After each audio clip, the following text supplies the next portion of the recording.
জীবনটা ধনেপাতা, বাটো আর চাটো।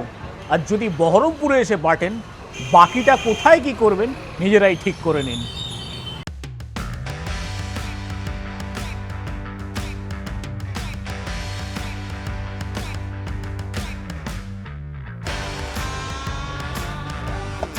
যেখানে আসবো বলে বাড়ি থেকে বেরিয়েছিলাম, চলে এসেছি।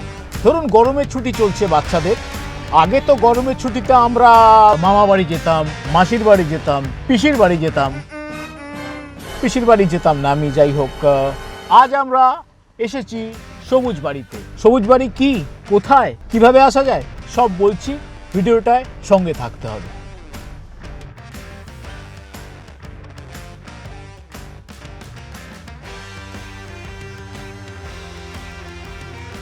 এই মজার জায়গাটার নাম হচ্ছে ফুটিসাঁকো। মজার ব্যাপারটা কি, আমার ডান পা আছে বর্ধমানে, বাঁ পা আছে বীরভূমে, বর্ডারে দাঁড়িয়ে আছি।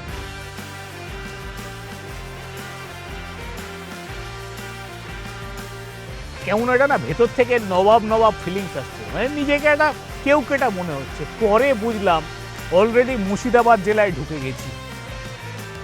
যে জায়গাটায় দাঁড়িয়ে আছি সেটার নাম গোকর্ণ, আর যেখানে যাব আরও 47 মিনিট। দেরি না করে চলুন তাড়াতাড়ি যাওয়া যাক, দুপুর হয়েছে, খিদে পেয়ে গেছে।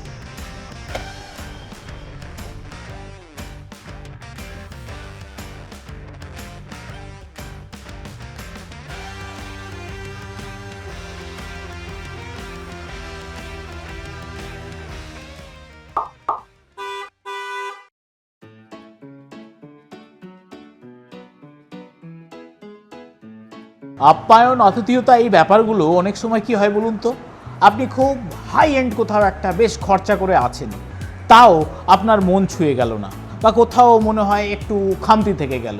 আবার কিছু কিছু এমন জায়গাও থাকে যেখানে জায়গাটার সাথে আপ্যায়ন, আতিথেয়তা বা একটু এই ওয়ার্ম হসপিটালিটি, এগুলো বোধহয় ন্যাচারালি আসে। এখন আমার সেই রকমই ফিল হচ্ছে যে বাড়িতে আসার সাথে সাথে কাউকে প্লেটে করে এরকম সুন্দর মিষ্টি সাজিয়ে দেয়, আর প্লেটটা দেখুন, কোনো অ্যাঙ্গেল থেকে মনে হবে না যে আমাকে বোধহয় কমার্শিয়ালি ট্রিট করা হচ্ছে। বা গ্লাসটা বা এই ট্রেটা, বারবার মনে হচ্ছে আমি বহু পুরনো কোনো আমার আত্মীয়ের বাড়িতে এসেছি। ফাইনালি আমার সেই বহু প্রতীক্ষিত মুহূর্ত। মনে মনে ভেবে আসছিলাম বহরমপুর গিয়ে আগে ছানা বড়া খাবো। কপাল, যে খায় চিনি তাকে জোগায় চিন্তামণি। এখানে ঢোকার সাথে সাথেই পেয়ে গেলাম ছানা বড়া।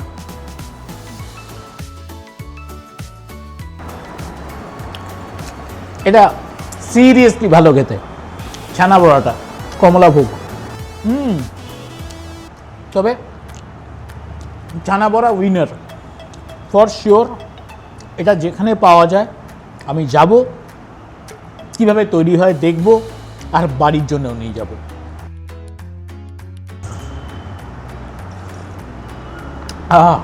এটা কি আমপোড়ার শরবত। আমটা এনাদেরই বাগানের গাছের। মিষ্টি শরবত হয়ে গেল, চলুন বাড়িটা একবার ঘুরে আপনাদের দেখিয়ে দিই কোথায় কি আছে। বহরমপুরের উকিলপাড়ার এই সবুজ বাড়ি বা ব্যানার্জি বাড়ি এক টুকরো ইতিহাস। এর বয়স আনুমানিক 175 বছর বা তার বেশি। কাশিম বাজারের রাজার আইনজীবী গণপতি ঘোষালের হাত ধরে তৈরি হয় এই বাড়ি 1849 সালে।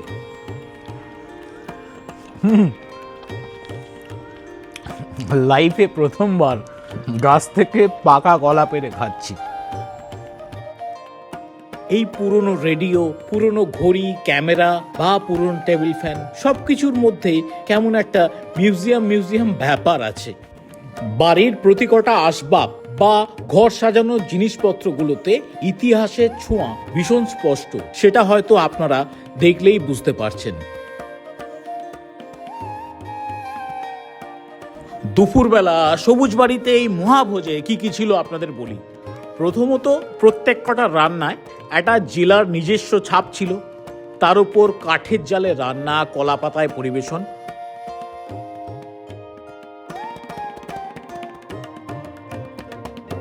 প্রথমেই পাতে এলো গরম মিনিকেট চালের ভাত, ওপর দিয়ে হালকা গাওয়া ঘি, আলু ভাজা, নারকেল বড়া, তারপর একটা টক ডাল, মোচার ঘন্ট, কুমড়ো পাতা চিংড়ির একটা চচ্চড়ি, আর কাঁচা আম দিয়ে মাছের ঝোল।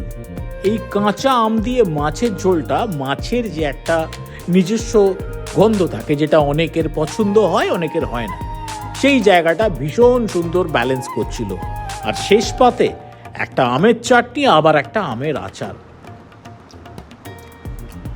সবুজ বাড়ির খাওয়া দাওয়া আপনারা দেখলেন, কি কি আয়োজন আছে সেটা বললাম। এবার লাখ টাকার প্রশ্ন, খাবারগুলো খেতে কীরকম? খুব অনেস্টলি বলছি, খাবারগুলো মোটেও আপনাকে হোটেলের মতো বা কমার্শিয়াল যে কি বলবো দিকটা থাকে একটা খাবারের, শার্পনেস বা ওভার পাওয়ার, এরকম কিচ্ছু নয়। নিতান্তই বাড়ির তৈরি সাদামাটা রান্না যেরকম হয় সেরকম খেয়ে ভীষণ তৃপ্তি হবে। এইরকম কলা পাতায় সুন্দর আয়োজন। আরেকটা মজার ব্যাপার, আমি এখানে যা যা খাচ্ছি কিছু কেমন জিনিস এনাদের নিজেদের বাড়ির পেছনের বাগান থেকে আনা। বাকি আমার মনে হয় কিছু কেমন জিনিস সবসময় ভিজুয়ালি বা ভার্বালি এক্সপ্লেন করা সম্ভব নয়। তার থেকে বেটার এক্সপিরিয়েন্স করলে জিনিসটা অনেক পরিষ্কার হয়। তো সবুজ বাড়ির আজকের দুপুরবেলার খাবারটাও খানিকটা সেই রকম।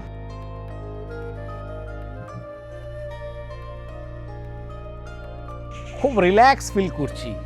মানে যতই হোক আপনি নবাবদের জেলায় এসছেন আর একটু নবাবই আনা হবে না, সেটা হতে পারে না। আর স্পেশালি যে বাড়িটায় আছি, এই বাড়িটায় এত আভিজাত্য, সেই আভিজাত্য আপনাকে ফিল করাবে কি আপনি সত্যি বোধহয় বিশেষ কেউ। ও হো হো হো, ইটস টাইম ফর ডেজার্ট। ডেজার্টে কি আছে? এখানকার বিশেষ ঝুড়ি পাতা দই ম্যাজিক দেখবেন। এই দেখুন, কিচ্ছু হচ্ছে না, দইটা পড়ছে না। আর রসগোল্লা, কোন মিষ্টির দোকানের এগুলো আমি জানি না, সেসব পরে হবে, আগে আমি খাই, পরে কথা।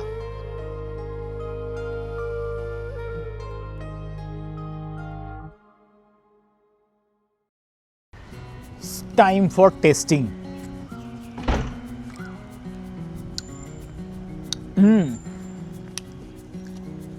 এই যে ঝুড়ি পাতা দই আর যে স্টান্টটা আপনাদের দেখালাম, ঝুড়ির গল্পটা এরকম।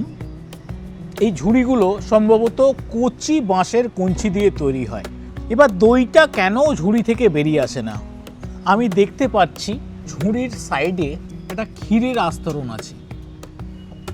এটা সম্ভবত একটা গ্লু বা রেজিস্ট্যান্সের কাজ করে, যেটা দইটাকে ঝুড়ির বাইরে আসতে দেয় না। অ্যাজ ইউজুয়াল মিষ্টি দই যেরকম খেতে হয় সেরকমই, একটু টকের ভাবটা বেশি, তবে ভালো, বেশ ভালো, দারুণ কাটছে।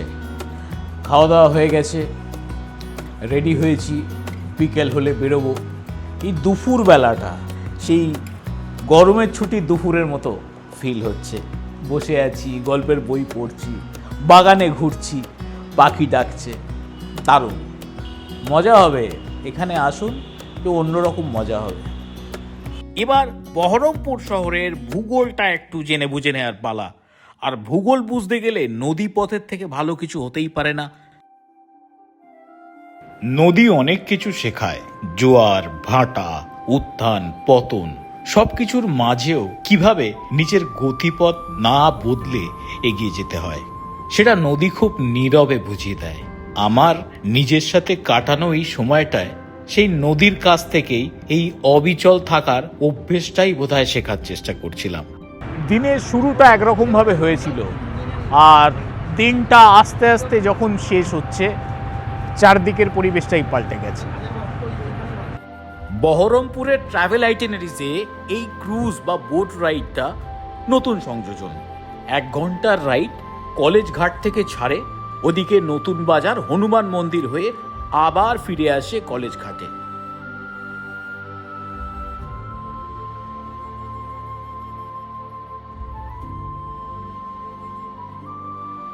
শুধু এই দুপাশের যে ঘাট, মানে বহরমপুর তো ঐতিহাসিক শহর, যদি এরা একটু গল্প বলার ব্যবস্থা রাখতো মনে হয় জিনিসটা আর একটু জমতো ভালো।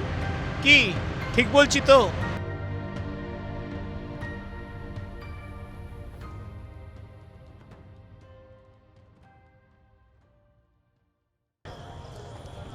এক ঘন্টার গঙ্গা ভ্রমণ কমপ্লিট। এরপর দেখা যাক কোথায় যাওয়া যায়। নৌকা বিহার শেষ করে টোটো বিহার করে ফেরার পথে শহরের একটা অভিজাত ক্লাবের দিকে চোখ পড়ল, আর দেখলাম ভেতরে লোকজন বেশ জমিয়ে আড্ডা মারছে। অ্যাজ ইউজুয়াল আমিও আড্ডাবাজ, ঢুকে পড়লাম আড্ডা দিতে। এই মানুষগুলোর সাথে আড্ডা দিয়ে আমার শহরটাকে বোধহয় আর একটু কাছ থেকে জানার সুযোগ হলো, আর একটা ছোট্ট কার্যসিদ্ধি হলো। কি শুনবেন? বহরমপুরের বেস্ট ছানাবড়া কোনটা? এনাদের রেকমেন্ডেশনে দুটো দোকানের সন্ধান পেয়েছি। চলুন প্রথম দোকানটার দিকেই যাওয়া যাক। এই দোকানটার নাম মৌচাক। প্রায় ৮০ বছর বয়স, বেশ পুরনো দোকান। রেগুলার কাস্টমাররাই আসেন, ফ্লাইং কাস্টমার খুব কম। ছানা বড়াটা কিনলাম, খেলাম।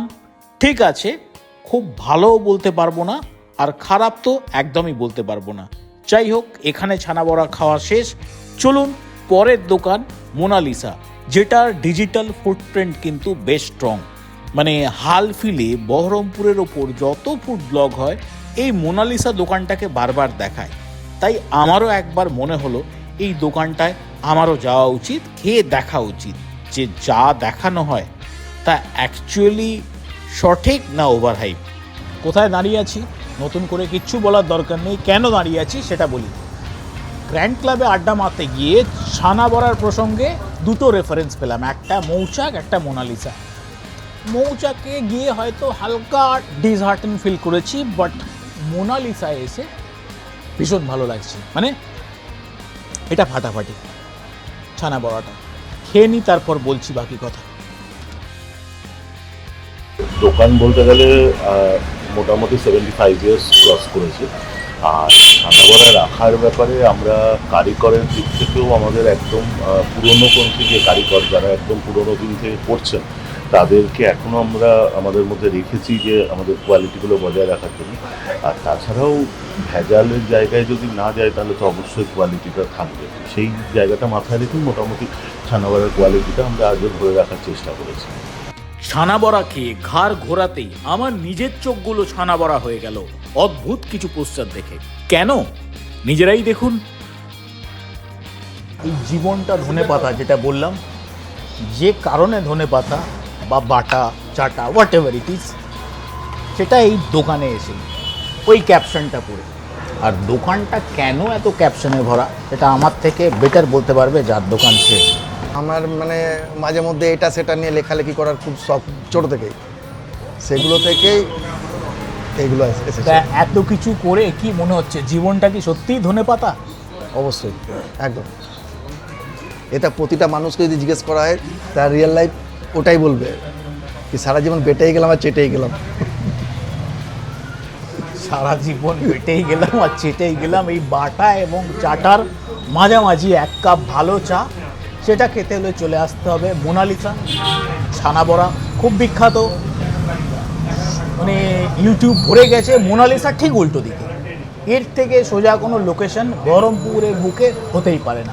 আজকের মতো ঘোরাঘুরি শেষ। ব্যাক টু বেস সবুজ বাড়ি। ওখানে অপেক্ষা করছে কাঁচা আম দিয়ে মুরগি।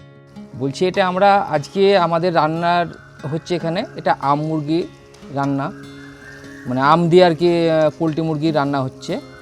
আর এটা হচ্ছে কাঠের জালে আমরা মানে গেস্ট যারা আসে আর কি তাদেরকে এরকম করে রান্না করে মানে খাওয়ানো হয়। মশলা হচ্ছে আমাদের হাতে বাটা, মানে এখন শিলনোড় হাতে যেটা হাতে মানে পাড়া গায়ে যেটা মানে বাটে আর কি। ওভেন ছিঁড়ে কাঠে মানে টেস্টিংটা আলাদা হয় আর কি, মানে স্বাদটা আলাদা হয় কাঠে জলে রান্না করলে পরে। মেলা আপনার বহু লোকে তো আপনার গেস্টরা যারা আসে আর কি, তারা তো আপনার গ্যাসের জালে বাড়িতে রান্না করে খায়। আর আমাদের এখানে আসলে পরে কাঠে জালে রান্না করে দিই টেস্টিং। যারা মানে খায় না, যেহেতু মেলা বাড়িতে কোনো রান্না আপনার কাঠে জালে হয় না আর কি, এখানে তার জন্য এটা আর কি খাওয়ানো। আজকে রাতে মেনুতে ছিল আম দিয়ে একটা চিকেন আর এঁচোড়ের তরকারি, রুটি, ছানা বড়া, বোঁদে, এই যে খাবারগুলো, এগুলোর মধ্যে কোথাও এতটুকু আমার ফিল হচ্ছে না যে আমি আমার বাড়ির বাইরে কোথাও এসে খাওয়া দাওয়ার করছি। আর সেকেন্ড একটা পয়েন্ট, সবুজ বাড়ি আর 5টা হোটেল এক্সপিরিয়েন্সের থেকে একদম আলাদা। আমার নিজের এখানে এসে যেটা উপলব্ধি হয়েছে, আমি বোধহয় নতুন করে কোনো একটা আত্মীয়কে পেয়েছি বা নতুন করে কোনো একটা বন্ধুকে পেয়েছি, যার বাড়িতে বা যার কাছে কারণে অকারণে আমি বারে বারে ফিরে আসতে পারি। আজকের দিনটা আমার কাছে কেমন যেন এই মুর্শিদাবাদ জেলার একটা ইন্ট্রোডাকশনের মতো কাটলো।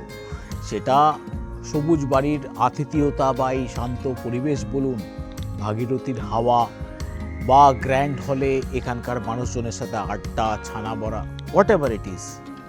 আজকের দিনটা তো সবুজ বাড়িতে থেকে খানিকটা ওজন বাড়িয়ে নিলাম, সেটা শুধু খাওয়ার জন্য নয়, এই যে মানসিক শান্তি এখানে, এটা বোধহয় আমার গুড হরমোনসগুলোকেও বুস্ট আপ করেছে। কাল থাকবে ষড়যন্ত্রের গল্প।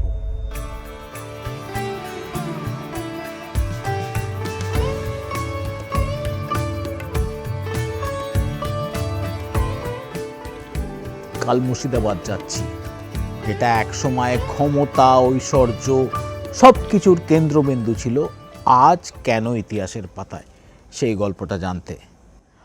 আর আমার এই গল্প, ঘোরা ফেরা, আড্ডা, খুনছুটি, হোয়াট এভার, যদি আপনাদের ভালো লেগে থাকে, চ্যানেলটা দয়া করে সাবস্ক্রাইব করবেন, বন্ধুবান্ধবদের সাথে একটু শেয়ার করবেন, লাইক করবেন, আর যদি কিছু গল্প বলাতে বাদ থেকে যায় সেটা কমেন্ট সেকশানে জানাবেন।